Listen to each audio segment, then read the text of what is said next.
Well, honey. Yeah. We actually thought about going camping this weekend, didn't we? Well, we thought about it. It was supposed to be a nice weekend when we were first planning this. Well, before Christmas, we yeah, talked about maybe doing this. As you can see, it ain't fit for man or beast out here. It's New Year's Day. Yep, and it's 30 degrees out something here. like that, right at. And we've had ice, and now it's snowing. So we're gonna do our weekend getaway here at home. Yeah. We're gonna fix some black-eyed peas and cabbage and some cornbread. Cornbread, yeah. And we're gonna give you a little history lesson in that. Yeah, because in case you don't know, the black-eyed peas and cabbage, especially the black-eyed peas, is supposed to be a good luck charm for ringing in the new year. So everybody's supposed to have some black-eyed peas on New Year's Day. So that's what we're going to cook for you today. And with the year we had last year, I think we're all wanting some good luck. That's right. All right.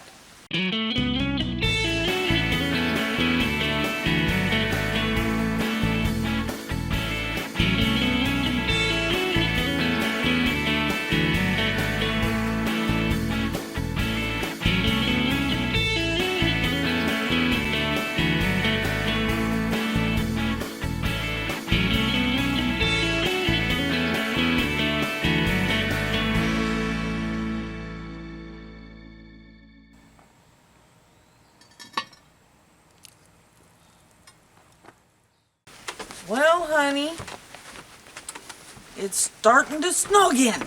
Well, flurrying. Maybe it won't get too much. Here, you come over and dump that Our charcoal's ready, so we're going to go ahead and get that dumped out. And I guess we need to talk a little bit about why we're doing this. We've been talking about family traditions. Yep. My grandma Devers was a firm believer in the black-eyed peas and cabbage thing. And I'll tell you, when you have black-eyed peas and the cabbage separate, it's not very tasty now, is it? No, black-eyed peas have gotten a bad name over the years because, I don't know, just because they're black-eyed peas. Whatever, yeah, I guess they're black-eyed peas, and maybe you thought you were forced to eat them on New Year's because you just had to for good luck. So, and that could be the reason. But you tell me there's actually some history behind this. Well, yeah. Let's see. Okay, let's put the Dutch oven on there real quick. We got a full bed of coals on the bottom. Basically, we're going to be basically frying for now. So we've got everything good there. Making sure that ain't hot. So yeah, we forgot our lid stand, didn't we? Okay. Right, the first thing we're going to do is the pig. We got ham here. We're going to stick that in there with some onion, right, hon? Yep. Put a little onion in there for some flavor. And let's see. Now, what does the pig signify? Okay, the pig, if you know anything about pigs, is they root forward, you kind of like with their nose, when they're foraging for food. So they'll dig up roots and all kinds of stuff and plants and stuff. So I guess that's the symbolic of moving forward into the new year. Now, what's the black-eyed peas, the significance of that? Okay, well, I looked it up on the internet. One theory was that we looked at said that clear back maybe even Civil War days, this was primarily a crop of the South, and I think they're still growing a lot in the South. And although they say they're black-eyed peas, actually they are a bean. They're a legume. So name some other legumes? Well, you've got is that like lima beans? Lima beans. You need your lima bean, Great Northern, pinto. All of them are beans, and so are black-eyed peas. And so that was, I think, the idea. And I think the people of the South that were poorer, they didn't have a lot back then times, and so they were, I think, just thankful that they were even ringing in the new year and had plenty to eat. And black-eyed peas was something that was plentiful. They grew them down there, and it was really kind of considered something that they would have thankful for, because at some point they were actually considered more, when they were not cooked and dried, more as a livestock food. So cows or pigs? Well, yeah, the animals that they fed with. So the rich people, quote, rich people, you know, of the South was not going to eat something like that. So I think they were just thankful that they did have. And the ratios we've got in here is what, about half a pound to a pound of maybe ham. A pound of ham for something. And I'm not a big onion eater, so we only got maybe a quarter of an onion. Yeah, a quarter of a medium onion. I don't want a give big it a little bit of flavor, onion. and I chopped them up really fine. You can use minced onion if you didn't like it, like we did in our some of our other dishes that you don't want to like do. The tamale pie. When we did tamale pie for Christmas, yeah, we did dry minced onion. But we're going to let this kind of brown up a few minutes and get some color on it, get that onion cooking in so it's not crunchy. We don't like crunchy onion in our soup stuff. As soon as it comes together, then we're going to be adding our beans and some water, kind of make it a thick soup in a way. And it's good, believe it or not. Black-eyed peas and cabbage can be very good. Yeah, when you season it up right, it makes it really tasty. Smells good already. Already smelling good. So, and the other thing we're going to do, of course, is put in cabbage. Yes. And I forgot about that. The other thing, this is usually served with some type of a green, and it might be cabbage in this case. A lot of times it might have been collard greens or something like that. Yeah. I love me some cabbage. But cabbage is real good. Put it in this. And the other thing that we're probably going to be making as a side, or bread to go with our New Year's Day supper, is cornbread. Now, what's the significance of that? I think because of the gold color. Because Grandma never did that. Yeah, she just did the black-eyed peas in one pot, the cabbage in another, and we're going to put it together. And there was some ham, or she put bacon in her cabbage. Bacon, and you could use bacon. Yeah, bacon ends and pieces would be great. And biscuits, we like the taste of the texture of the ham, I think, more than some of the. And I forgot to say the cabbage was a symbolic. The greens was paper money. Bringing in money, and the gold from the cornbread was maybe gold of silver, gold, you know, coins, yeah, back in, which are still pretty prominent back in the 1800s. So that's kind of a theory. I'm sure there's other ones that are out there as to why black-eyed peas are supposed to be good luck for New Year's. So we're going to keep this cooking, and then we're going to come back and add the rest of the ingredients. Okay, I'm adding the black-eyed peas. Now, I've drained these black-eyed peas. What's left over in the can, the liquid that's in the can, is flavored, really black-eyed peaty. So, okay, I've added one can. I'm going to add another can. You know, we have no brand loyalty with food for the most part. Oh, and I didn't get that going very good. You could certainly do black-eyed peas from the dried pea. This is just a whole lot easier doing it this way, and it's a quick meal, quick and easy meal. So, okay, now we're going to add a little water just to get some liquid in here. Doesn't take much, because your cabbage will give you some water too.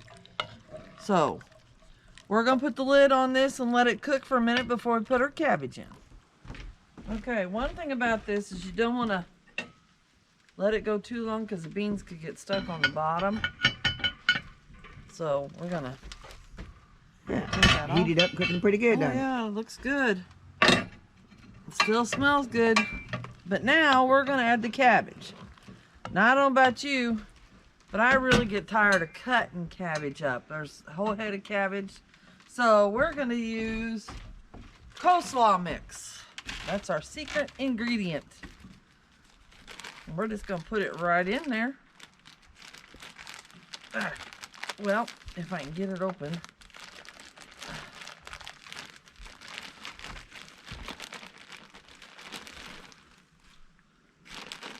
Add some and stir it in there.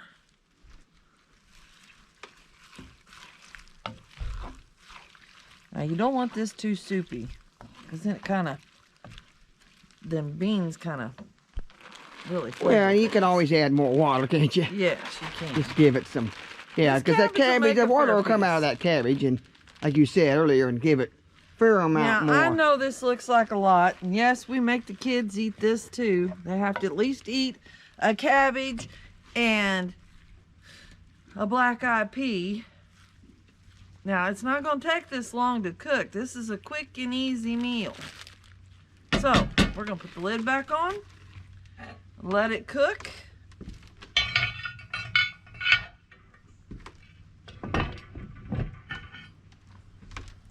And Wade's going to make the cornbread. Yep, get that going so we have a good side of bread to go with it.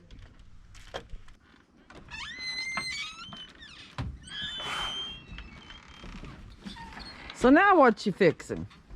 Well, gotta have bread to go with it, so we're doing cornbread. So, because cornbread was a really traditional South dish too, so this might have been why some places serve cornbread with it. So what we're gonna do is start with our dry ingredients, which I've already got mixed up here, and I'm gonna stir them together. And this would be great if you're out camping. This would be wonderful to go ahead and, like we have done before, put it in a Ziploc bag. So all your dry ingredients are mixed up, and that is basically, it's got flour, cornmeal, I think a cup of each, and then it's got a tablespoon of baking powder, then it has about half a teaspoon of salt, and we went ahead and added, for a little sweetness, which we like our cornbread a little sweet, we went ahead and put some sugar in, about 3 tablespoons, even though sometimes sugar is included as a wet ingredient and mixes up fine in here. Ooh, I just heard some tree limb coming down from this ice storm over here. So luckily, it was way over there and we're safe. Okay, now we have our wet ingredients in here, and it is a cup of milk, 1/4 cup of oil, and 1 large egg. We're gonna whisk that together and get it mixed up. And yeah, if you went camping, you could actually do the wet ingredients beforehand too. You certainly could. Or you just use canned milk. We've done that a lot with our cooking, and evaporated milk works great. So I think we got that mixed up good enough. Don't have to be really heavily mixed up. And we're going to go ahead and add that to our dry ingredients. Stir this together.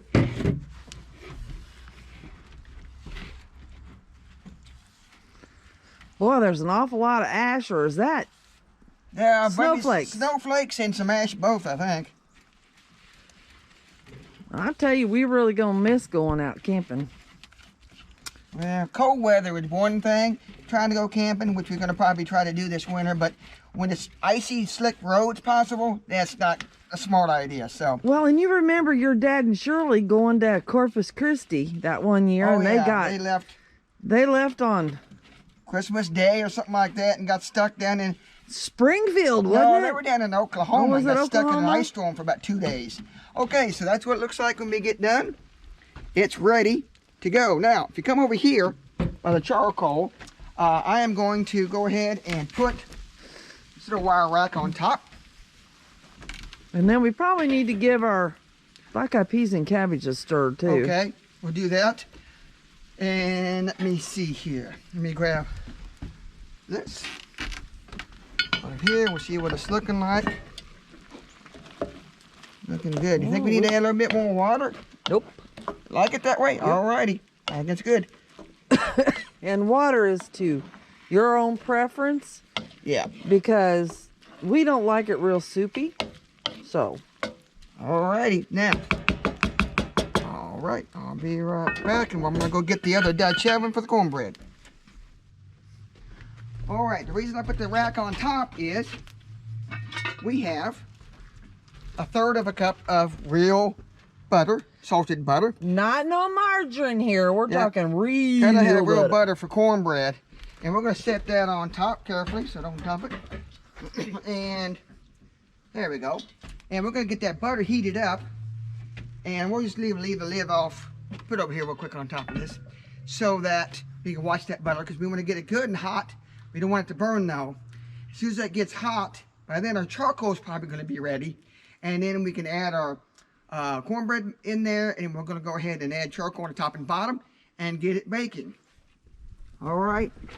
Looks like the butter is getting nice and hot and bubbly, so that means it's time to get the cornbread in. And I'm going to put the lid on, get it over here, and it can sit on top of the rest of our supper and be all right for a minute. Okay. Pull this lid off, hon, and you see if you think that is ready. Get it out of the way. Oh yeah, them briquettes are ready. Nice and red. Warm. Yep. Okay. So get my tongs. Okay, we can go ahead and just let that sit for just a minute. I think what I'll do is I'll take the lid and set it over here. Whoops. For a second. Look at this cornbread. Go ahead and put it in. Get that butter kind of right in the center. I think I just heard another tree limb go. Let glove off of there so I can handle. Okay. Boy, am I glad we did not go camping this weekend. This cornbread in. The nice thing about this hot Dutch oven with that butter in there, it's going to start cooking almost instantly. And that's what you want for a nice crispy brown crust around the outside of your cornbread. Makes it really good.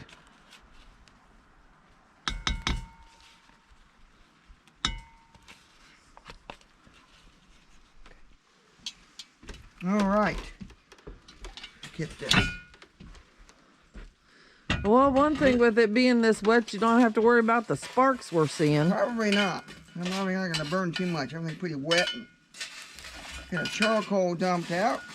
And this is a 10-inch Dutch oven. So if you do a deep 10-inch. Deep 10-inch, because we're doing bread.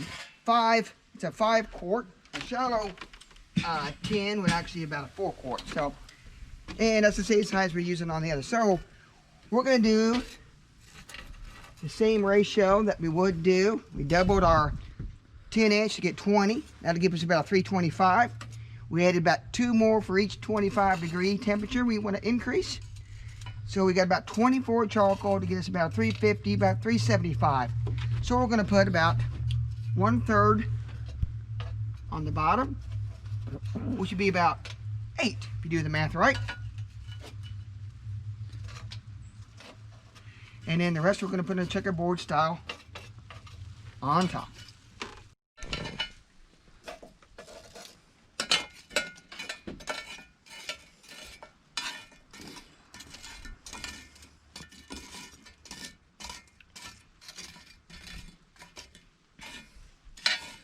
Spread these out fairly even, so we get as even as a cooking as we can. Put about 3 or 4 of them in the center. Set her for a timer for 10 minutes, just like most of our baking. And we'll rotate it in 10 minutes or so. How many times are we going to have to turn this? It's like a regular bread. And so probably every 10 minutes, we'll rotate it twice. And at 30 minutes, we should be pretty close to being done.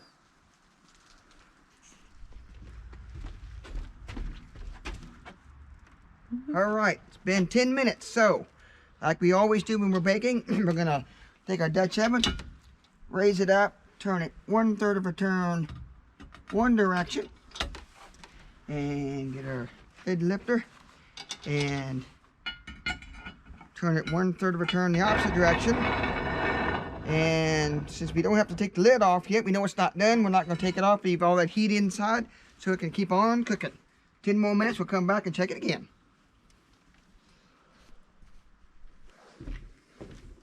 Okay, it's time to check this out. See, we moved some of the coals away. So, well, it's still cooking. I can see it's Cooked pretty good. It's all right. But yeah, I poured the coals kind of out in the bottom. So we're trying to go to a little bit more of a simmer just to kind of let them finish up. Well, honey, this is looking pretty well done. Oh, I can't wait to eat this. So let's dish up a little bit of it. Oh, we forgot. Are we going to add any... oh, yes. We didn't add any spices or anything because... Finishing touch is pepper. That's all it's in it. We really don't need too much because, like you say, it's seasoned from that ham. And you may have to add a little salt, but probably not with canned beans and ham. A stir in there. I can't see it for all the... Well, it's cold out here. It really lets out a lot of steam. I'll tell you, tonight would not even be good for a fire outside. All right, now I'm going to dish this up, and we're going to taste it.